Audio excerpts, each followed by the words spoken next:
सुप्रभात बच्चों, आप सभी कैसे हैं। आशा है आप सभी घरों में स्वस्थ होंगे। तो आज का पाठ शुरू करने से पहले मैं आपको कुछ समझाना चाहूँगी, कुछ बताना चाहूँगी। तो बच्चों, कभी भी हमें किसी पर शंका नहीं करनी चाहिए। शंका मतलब संदेह, किसी पर भी शंका नहीं करनी चाहिए। इससे क्या होता है, हमें बाद में पछताना पड़ता है। ठीक है, बाद में हमें दुख होता है कि हमने उस व्यक्ति पर क्यों संदेह किया, है ना। तो अच्छा है कि किसी बाद में पछताने से अच्छा है हम पहले उस परिणाम का इंतज़ार करें। ठीक है, तो बच्चों आज हम पढ़ने जा रहे हैं व्यर्थ की शंका। व्यर्थ की शंका एक चित्र कथा है और जिसमें एक नेवला और सांप है और इन दोनों की ये कहानी है। नेवला किस प्रकार एक वफादार नेवले का कार्य करता है और अपने परिवार की सुरक्षा करता है एक सांप से। ठीक है, तो अब हम पढ़ते हैं व्यर्थ की शंका। सभी बच्चे अपनी पुस्तकें निकाल लें। हाँ, तो व्यर्थ की शंका पाठ है। किसी गांव में एक दंपति रहते थे, उनकी कोई संतान नहीं थी। दंपति यानी पति और पत्नी, उनकी कोई संतान नहीं थी। संतान यानी पुत्र या पुत्री कोई भी नहीं थे।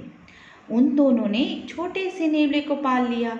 पति पत्नी नेवले को बहुत प्यार करने लगे, क्योंकि जब संतान नहीं थी तो नेवले को बच्चे की तरह पालते थे और बच्चे की तरह प्यार करते थे।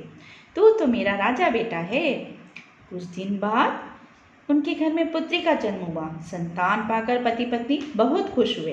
कुछ समय बाद क्या हुआ, उनके घर में बच्चा हुआ, एक छोटी सी बच्ची का जन्म हुआ और पति पत्नी उस बच्ची को पाकर बहुत खुश हुए। स्त्री अपनी बच्ची से बहुत प्यार करने लगी। उसका ध्यान अपनी संतान पर ही रहता था। अब उसे नेवला व्यर्थ लगने लगा। तो मेरी रानी बेटी है। अब नेवला क्यों व्यर्थ लगने लगा, क्योंकि उसे भय था कि कहीं यह नेवला मेरी पुत्री को कोई नुकसान ना पहुंचाए। उसे नेवले पर गुस्सा आता रहता था। स्त्री को संदेह था कि नेवला उसकी बेटी से जलता है और इसलिए वह चुपचाप बैठा रहता है। तुम मेरी रानी बेटी, मैं क्यों जलते हो, तुम मेरी रानी बेटी से क्यों जलते हो, ऐसा स्त्री कहती थी। लेकिन नेवला चुपचाप सुनता रहता था। पति के मन में नेवले के प्रति कोई संदेह नहीं था। वह पत्नी को समझाता, नेवला मेरी बेटी से क्यों जलेगा, ये दोनों हमारी संतानें हैं। तुम तो हमारे बेटे हो, अपनी छोटी बहन से प्यार जताओ, उसके साथ खेलो। इस प्रकार का विचार रखते थे उसके पति, लेकिन स्त्री को हमेशा भय रहता था। फिर कुछ समय गुजरे। एक दिन क्या हुआ, जब स्त्री घड़ा लेकर कुएं से पानी भरने जाने लगी, उसने अपने पति से कहा, सुनो, मैं पानी लेने जा रही हूँ।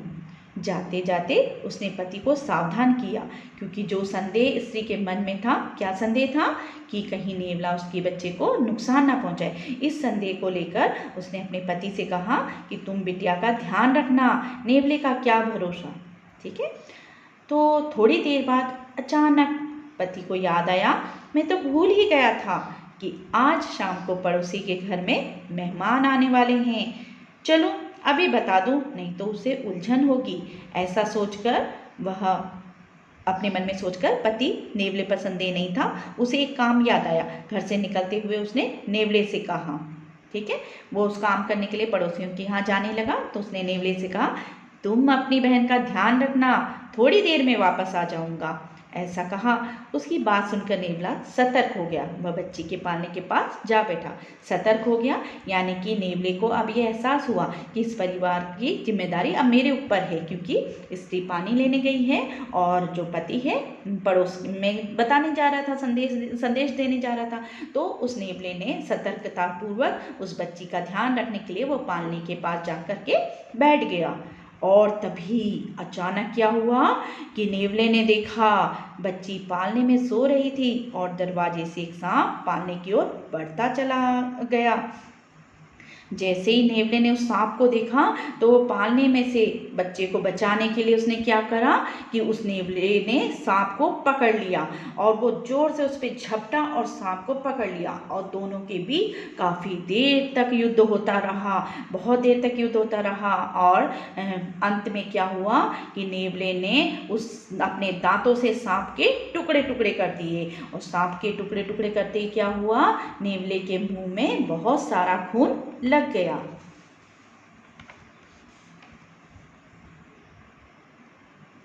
काफ़ी समय तक प्रतीक्षा करने के बाद, प्रतीक्षा यानी काफ़ी समय तक इंतज़ार करने के बाद नेवले ने कहा, माँ मुझ पर बहुत प्रसन्न होगी, मैंने सांप को मार डाला। ऐसा नेवला सोचने लगा। नेवला घर से बाहर आकर स्त्री की प्रतीक्षा करने लगा। उसे अपनी विजय पर गर्व था। उसे बहुत खुश था कि शायद माँ आएगी और मुझे शाबाशी देगी और खुश होगी। यह सोचकर वह दरवाजे के बाहर इंतज़ार करने लगा माँ का। और जैसे ही माँ आई तो उन्होंने क्या देखा कि नेवले के मुंह पे खून। और क्या बोली वो? खून! हाय, तूने मेरी बिटिया को काट खाया। स्त्री ने नेवले के मुंह में खून देखा। उसने गुस्से में पानी से भरा घड़ा फेंक कर मारा। नेवला मर गया। वह घर में गई। उसने देखा सांप मरा पड़ा है और बच्ची पालने में आराम से सोई हुई है। तब स्त्री को एहसास हुआ, यह मैंने क्या कर दिया। बिना विचारे मैंने उस नेवले को मार दिया। वह तो मेरी बेटी का भक्षक नहीं बल्कि रक्षक था। उसने तो मेरी बेटी की रक्षा करी। हाय हाय, यह मैंने क्या कर डाला। नेवले ने मेरी बेटी की रक्षा की, मैंने उसकी हत्या। यदि उसने मेरी बेटी की रक्षा नहीं की होती तो मैं संतान का मुंह नहीं देख पाती। वह बेटी रोती रही। उसे बहुत दुख हुआ। तभी उसका पति घर आया और उसने अपने पति से कहा, ओह, मैंने नेवले पर संदेह क्यों किया। वह लाड प्यार के बिना बहुत उदास रहता था और मुझे लगता था कि वह मेरी बेटी से जलता है। व्यर्थ की शंका के कारण मैंने बहुत बड़ी गलती की है। पत्नी ने पति को अपनी बातें सुनाई और पछताने लगी और बहुत जोर जोर से रोने लगी। व्यर्थ की शंका नहीं करते, पति ने समझाया। व्यर्थ की शंका नहीं करनी चाहिए। कोई भी काम सोच समझ कर ही करना चाहिए। पछताने से कुछ नहीं मिलता। दंपति नेवले की निष्ठा और कर्तव्य को जीवन भर नहीं भूल पाए और उन्हें एहसास हुआ कि नेवला हमारे लिए कितना महत्वपूर्ण था। उसने हमारे परिवार की जिम्मेदारी को समझा और एक विश्वास का कार्य किया। लेकिन हमने उस मासूम को क्या किया कि अंत में उसको गुनाहगार समझ के उसकी हत्या कर दी। ठीक है, तो बाद में पछताने से कोई फायदा नहीं होता। हमें हर कार्य को सोच समझ करके करना चाहिए।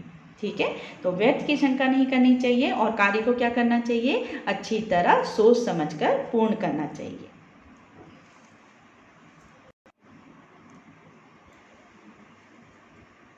तो बच्चों, आप सभी को अच्छे से समझ में आ गया होगा पाठ।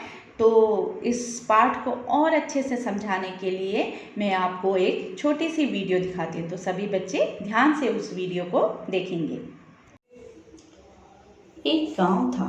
उस गांव में एक छोटा सा घर था। उस घर में एक दंपति रहता था, एक स्त्री और पुरुष। दोनों पति पत्नी के कोई भी संतान नहीं थी और वे दोनों बहुत उदास रहते थे। संतान न होने के कारण दोनों बहुत दुखी रहते थे। एक दिन पति जंगलों से गुजर रहा था कि अचानक रास्ते में उसे नेवला मरा पड़ा दिखाई दिया और उसके पास में उसका नन्हा सा बच्चा नेवला था। उस नन्हे से बच्चे को देखकर पति को दया आई और उसने उस नन्हे बच्चे को उठाकर अपने घर ले आया। दोनों पति पत्नी उस नन्हे से नेवले को पाकर बहुत खुश हुए और उसका लालन पालन एक बच्चे की तरह करने लगे और नेवला भी बच्चे की तरह उनके घर में रहता। दोनों बहुत प्रसन्न थे। एक दिन उस दंपति के यहाँ खुशी आई। खुशी यानी उनके यहाँ पे बच्ची का जन्म हुआ। उस बच्ची को पाकर दोनों पति पत्नी बहुत खुश हुए और वे हमेशा उस बच्ची के लालन पालन में लगे रहते।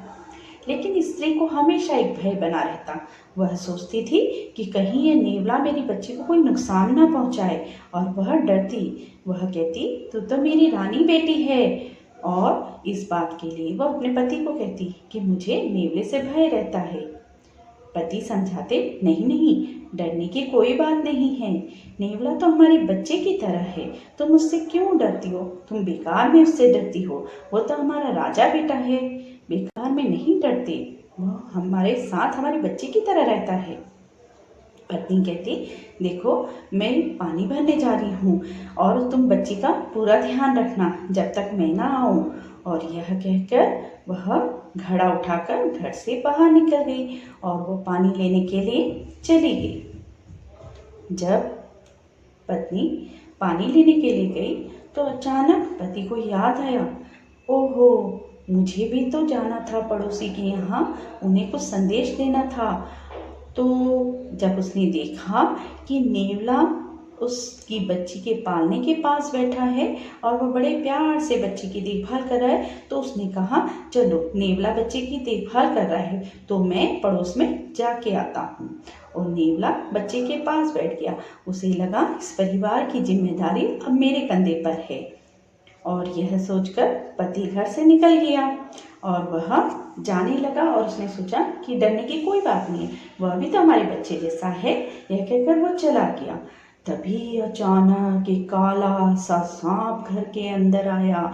जैसे ही दरवाजे से वह आया और उसने पालने में देखा कि नन्हा बालक सो रहा है, तो उस बच्चे को देख करके सांप ने फुकार मारी। जैसे ही उसने फुकार मारी तो नेवले ने देखा और वो झपट्टा मारा उसने। जैसे ही उसने झपट्टा मारा और दोनों के बीच भयंकर युद्ध होने लगा। कभी नेवला सांप की तरफ बढ़ता, कभी सांप नेवले की तरफ। इस तरह दोनों एक दूसरे से लड़ने लगे और लड़ते ही रहे। दोनों का युद्ध काफी देर तक ऐसे ही चलता रहा। कभी सांप नेवले पर भारी होता और कभी नेवला सांप पर भारी होता। और इस प्रकार नेवला और सांप लड़ते लड़ते जैसे ही नेवले को मौका मिला और उसने सांप को झपट्टा मार के, दांत मार के, काट के मार डाला। और वह प्रसन्न होके बाहर आया कि मैं माँ को बताऊंगा कि देखो मैंने आज बच्चे की रक्षा करी। और माँ ने देखा कि नेवले के मुंह में खून लगा है। और यह देखते ही माँ एकदम से खून देखकर चिल्लाई और बोली, हाय राम, ये क्या हुआ? मेरे बच्चे को तुमने काट खाया। और उसने पानी से भरा घड़ा नेवले के ऊपर दे मारा और नेवला मर गया। फिर स्त्री घर के अंदर आई और उसने देखा बालक तो आराम से सो रहा है, बालक को तो कोई हानि नहीं हुई है। और जब उसने देखा कि पालने के पास में सांप मरा पड़ा है तो उसे सारी बात समझ में आ गई। उसने कहा कि हे राम, ये मैंने क्या कर दिया? और वो फूट फूट के रोने लगी, ये मुझसे क्या हो गया भगवान? मेरा तो वो नेवला रक्षा कर रहा था मेरे बालक की और मैंने उसे रक्षक को भक्षक समझ करके मार दिया। और उसे बहुत पश्चाताप हुआ। जब पति घर आया तो उसने अपनी भूल स्वीकार करी। उसने कहा कि मुझे क्षमा कर दीजिए, आज मुझसे बहुत बड़ी भूल हो गई। मैंने अपने बच्चे को, नेवले को मार डाला और मुझे लगा वो हमारे बच्चे की रक्षा नहीं कर पाएगा। यह सोच के पति ने कहा, ये तुमने क्या कर दिया? तुमने अपने नेवले को क्यों मारा? वह तो बहुत अच्छा था, वह तो हमारे बच्चे की तरह था।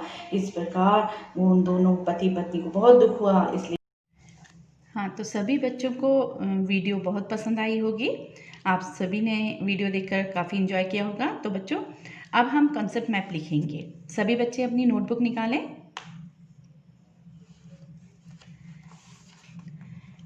व्यर्थ की शंका।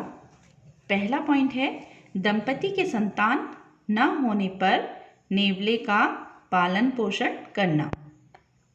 दूसरा पॉइंट है, पुत्री के जन्म के साथ ही परिवार में खुशहाली का वातावरण होना। तीसरा पॉइंट में लिखेंगे, स्त्री का पानी भरने जाना तथा पति का आवश्यक कार्य से बाहर निकलना।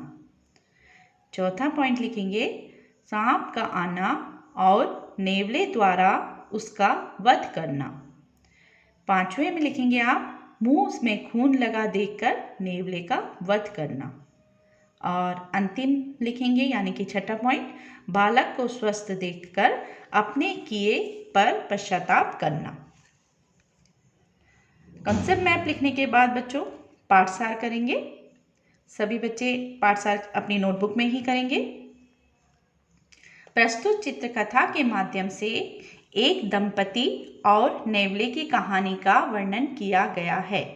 दंपति को कोई संतान न होने के कारण वे एक नेवले को लेकर आए और उसे संतान के रूप में पालने लगे थे।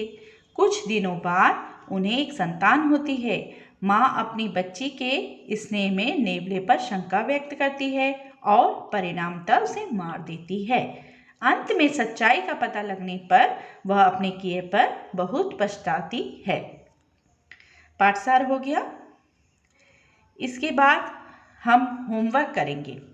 तो होमवर्क के लिए सभी बच्चे पेज नंबर 61 निकालें।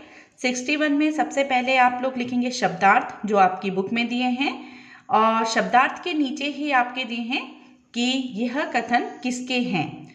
और जो ये वाला प्रश्न है बच्चों, ये आप नोटबुक में नहीं करेंगे, ये आप बुक में ही करेंगे। बुक में जहाँ पे ब्लैंक स्पेस दिया है वहीं पे ये प्रश्न करेंगे। आज हमारा ये पाठ व्यर्थ की शंका यहीं समाप्त होता है। कल हम इसके प्रश्नोत्तर करेंगे। तब तक के लिए धन्यवाद।